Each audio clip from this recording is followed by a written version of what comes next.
सभी शिक्षक साथियों और छात्रों को नमस्कार। आज हम बहुत ही इम्पोर्टेंट मुद्दे पे बात करने वाले हैं, क्लास 10th के बोर्ड के एग्ज़ाम के बारे में। देखिए, क्लास 10th का जो बोर्ड का एग्ज़ाम है 10th क्लास के बच्चों के लिए उनके जीवन का बहुत ही अहम पड़ाव होता है और इसमें यह बहुत ज़रूरी है कि उन्हें पेपर कैसे देना है, क्या करना है और क्या नहीं करना है, उसी के बारे में मैं चंद मिनटों में जिक्र करना चाहूँगा। सबसे पहले तो सभी बच्चे अपने एडमिट कार्ड की कम से कम 2 कॉपी रखें, चाहे वो कलर्ड रखें चाहे ब्लैक एंड वाइट रखें, और घर पे दोनों कॉपी अलग अलग जगह रखें। इसका फ़ायदा क्या है?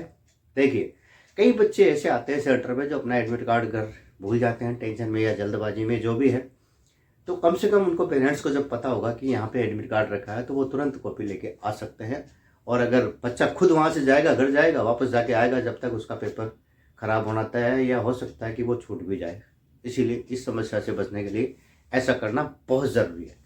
नंबर 2, परीक्षा के एक दिन पहले आप क्या करें, अपना admit card, geometry box, pen, pencil, rubber वगैरह सब कुछ एक जगह जमा के रखें, ताकि दूसरे दिन सिर्फ उसको उठा के आपको जाना हो। एन वक्त में आपको इन सबको ढूंढने में अपना टाइम वेस्ट बिल्कुल नहीं करना है।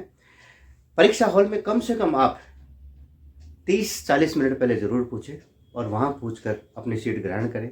अपनी सीट पर बैठकर शांति से 10-5 मिनट रिलैक्स होएं, गहरी गहरी सांस लें और जिसको भी आप अपना इष्ट मानते हैं, भगवान हो, गुरु जी हो या राम जी या माता जी, जो भी हो, जिसको भी आप मानते हो, उसको आप याद करें और रिलैक्स रहें। अगर आप टेंशन में रहेंगे तो टेंशन में पेपर ख़राब होने के चांस ज़्यादा होते हैं, सुधरने के कम होते हैं।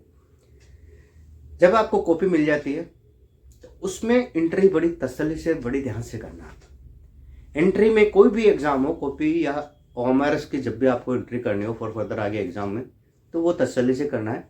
पेपर करने में भले ही आप जल्दबाजी कर सकते हो, लेकिन एंट्री बड़ी पेशेंस से करनी है। कॉपी में अपने रोल नंबर, नाम, क्वेश्चन पेपर का सब्जेक्ट या सब्जेक्ट कोड, ये सब आपको ध्यान से भरना है। अगर किसी में अगर भरने में आपको दिक्कत आ रही है तो मोस्टली ज़्यादातर सूचनाएं आपके एडमिट कार्ड में इंटर होती है, छपी हुई होती है, उन्हें देखें, वहाँ से आप देखकर भर सकते हैं।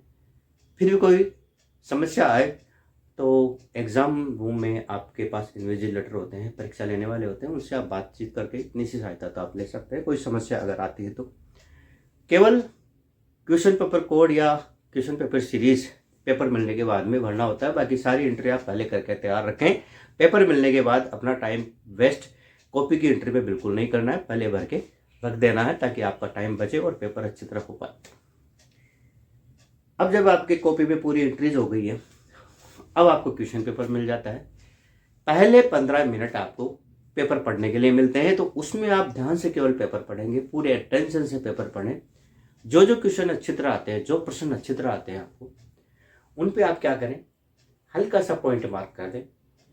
और जब आप पेपर करना शुरू करें तो ये जो पॉइंट वाली क्वेश्चन है, जो अच्छी तरह आते हैं, सिर्फ इनको पहले करें। उसके बाद जो कम आते हैं या आधे अधूरे आते हैं उन्हें करें। और लास्ट में जो नहीं भी आते हैं ना, उनको अवश्य करें, क्योंकि something is better than nothing. कुछ नहीं करने से तो कुछ करना अच्छा है। उससे कंसर्न लिखें ताकि कुछ ना कुछ नंबर मिलने के आपको चांस रहें और आप मैक्सिमम नंबर प्राप्त कर सकें। इसके बाद 2 चीज़ों का आपको ध्यान रखना है। एक तो सेक्शन का, जिस पेपर में सेक्शन है और जिस पेपर में सेक्शन नहीं है। जिसमें सेक्शन नहीं है तो उसकी तो कोई टेंशन ही नहीं है, किसी भी ऑर्डर से करते जाओ, क्वेश्चन नंबर सही होना चाहिए। पर जिस क्वेश्चन में, जैसे कि 10th क्लास में मैं बात करना चाहूँगा, सोशल साइंस में 4 सेक्शन आते हैं, हिस्ट्री, ज्योग्राफी, पॉलिटिकल साइंस और इकोनॉमिक्स। जिस सेक्शन का क्वेश्चन है उसी सेक्शन में उसका उत्तर होना चाहिए। अब इसके लिए क्या करें आप, जैसे पहले आपने सेक्शन ए कर रहे हो, हिस्ट्री का पार्ट कर रहे हो, तो हिस्ट्री के सारे क्वेश्चन इसी सेक्शन में होना चाहिए। इसी प्रकार नेक्स्ट सेक्शन जिसका भी हो, जैसे कि भाई ज्योग्राफी क्या है या पॉलिटिकल का या इकोनॉमिक्स का है, अलग अलग सेक्शन अलग अलग पार्ट में होंगे ना। एक सेक्शन से दूसरे सेक्शन के बीच में आप कम से कम 4-5 लाइन से ज़रूर छोड़िए, या हो सकता है तो दूसरे पेज पर ही करें। एक सेक्शन से दूसरे पेज के बीच में लाइन छोड़ने के लिए इसलिए कह रहा हूँ मैं, मान लो हिस्ट्री में आपने कोई क्वेश्चन बाद में याद आ गया, कोई क्वेश्चन आपको, और वो करना है, कहाँ करेंगे? आपने तो बिल्कुल टाइट लिखा है, एक सेक्शन के नीचे दूसरा सेक्शन लिख दिया, गैप तो रखा है नहीं, इसलिए 4-5 लाइन जरूर छोड़िए। तो उन लाइन में, जैसे हिस्ट्री के सेक्शन के नीचे आपने कुछ लाइन छोड़ी है, तो हिस्ट्री का उत्तर उसी सेक्शन में लिखिए हिस्ट्री के पार्ट में। इसी प्रकार और सेक्शन में भी आप ऐसा कर सकते हैं। साइंस के पेपर में भी यही करें। साइंस के पेपर में 3 सेक्शन आने हैं, बायोलॉजी, फिजिक्स और केमिस्ट्री। जिस सेक्शन का प्रश्न है उसी सेक्शन में आप करें। 2 सेक्शनों के बीच में हमेशा कुछ लाइन, 4-5 लाइन जरूर छोड़ें, ताकि आप बाद में उत्तर याद आने वाले प्रश्नों को उसमें लिख सकें। लास्ट में मैं ये बताना चाहूँगा कि MCQ बहुत बड़ा रोल अदा करते हैं आपके मार्क्स में। देखो कैसे करना है, जैसे MCQ मान लो आपके पास 10 MCQ आ गए भाई, तो आप इस प्रकार से जो भी MCQ आए हैं सब MCQ के एक ऑर्डर में लिख दें। और ऑर्डर में लिखने के बाद में सिर्फ करना क्या है, answer 1, answer 2, answer 3, answer 4, answer 5, answer 6, answer सब में आंसर लिख के केवल आंसर। और जो जो प्रश्न आते हैं, जैसे आपको पहला क्वेश्चन आता है, जो जो आते हैं पहले आप उनको कर दीजिए। जो जो आ रहे हैं कर रहे हैं, जैसे हमारे पास जो भी आए वो कर दिया, जो नहीं आया हमने छोड़ रहे हैं वो अभी। और जो नहीं आए वो मैंने छोड़ दिए हैं, जो आपको आते हैं वो आपने कर लिया मान लो। अब जो नहीं आ रहे हैं इनको कैसे करना है, इनमें कुछ और ज़्यादा कुछ करना नहीं है, अपनी तरफ से कुछ लिखना नहीं है। जो जो नहीं आ रहे हैं आपको उनमें आपको करना क्या है, सिर्फ सी लिख के छोड़ देना है। जो नहीं आ रहा उसमें आपको क्या करना है, सी लिख देना। मान लो ये जितने भी क्वेश्चन, 4 क्वेश्चन नहीं आए मुझे 10 में, सी लिख दिया। सी लिखने के बहुत फ़ायदे हैं। सी लिखने वाले हमेशा फ़ायदे में जाते हैं, उनके अच्छे नंबर आते हैं। क्या कारण है कमेंट करके आप ही बता दो, कारण तो आप जानो, पर यह पक्का है कि सी लिखने वाला नुकसान में नहीं जाएगा।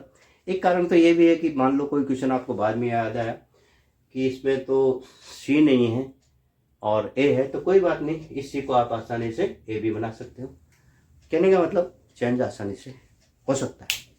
दूसरी बात, अब क्या नहीं करना चाहिए जल्दी से मैं 1 मिनट के अंदर अंदर जिक्र कर देता हूँ। देखो पेपर में कभी ओवर राइटिंग नहीं करनी, लेट आपको बिल्कुल नहीं आना है। इसके अलावा आपको बीच बीच में टाइम वेस्ट नहीं करना है, इधर उधर नहीं देखना है, बातें फालतू बिल्कुल नहीं करनी है। और टाइम मैनेजमेंट देना है। जैसे कि टाइम मैनेजमेंट का मतलब यह है कि जैसे कि सोशल साइंस में 4 सेक्शन है, चारों को बराबर टाइम देने की कोशिश कीजिए। और जैसे बायोलॉजी में भी, बायोलॉजी या साइंस के पेपर में 3 सेक्शन आते हैं। कई बार बच्चे डायग्राम बनाने में इतना टाइम वेस्ट कर देते हैं कि अगला पार्ट छूट जाता है। तो ये नहीं करें, कहने का मतलब टाइम मैनेजमेंट रखें और सारे क्वेश्चन अटैम्प्ट करें। मेरी सभी बच्चों को शुभकामनाएं। थैंक्स। करते रही तैयारी। और भी अच्छी जानकारी के लिए चैनल KS जग्गे राम पे अकेडमी सब्सक्राइब करें। धन्यवाद।